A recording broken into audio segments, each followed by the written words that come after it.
Hello.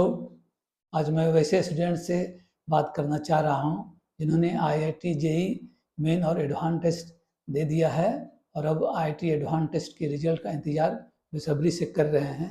जैसा कि आप जानते हैं कि आईआईटी एडवांस टेस्ट का रिजल्ट 2 जून को सुबह 10 बजे वेबसाइट पे आ जाएगा, जैसे कि आईआईटी ने डिक्लेयर किया हुआ है। तो आपकी धड़कनें बढ़ गई होगी, परंतु आप धैर्य रखें। आपका जो परिणाम है वो आपके हुए एग्ज़ाम के अनुरूप ही आएगा। कुछ हद तक तो आपने आकलन कर लिया होगा कि आपके कैसे परिणाम आएंगे, क्योंकि आईआईटी ने पूछे गए क्वेश्चन की आंसर्स जारी कर दिया था।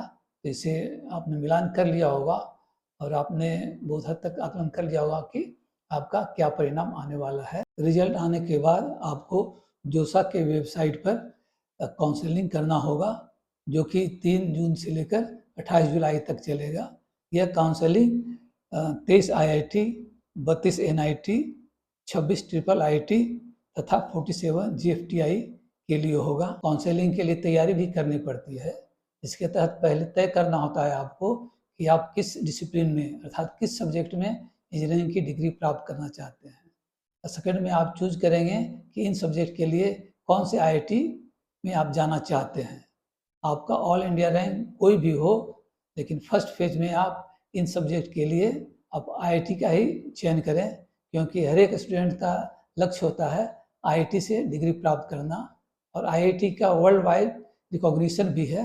इसलिए फर्स्ट फेज में आप अपने मनपसंद सब्जेक्ट को किसी आईआईटी में ही सिलेक्ट करें। बच्चों, अपने मनपसंद सब्जेक्ट के अनुसार आईआईटी का चयन करने के बाद सेकेंड स्टेज में आप अपने मनपसंद सब्जेक्ट के अनुसार एनआईटी या ट्रिपल आईटी का भी चयन करें, क्योंकि कुछ एनआईटी या ट्रिपल आईटी का जो रेपुटेशन है वो आईटी के समकक्ष ही है और इनमें जॉब अपॉर्चुनिटी भी बहुत अच्छा होता है।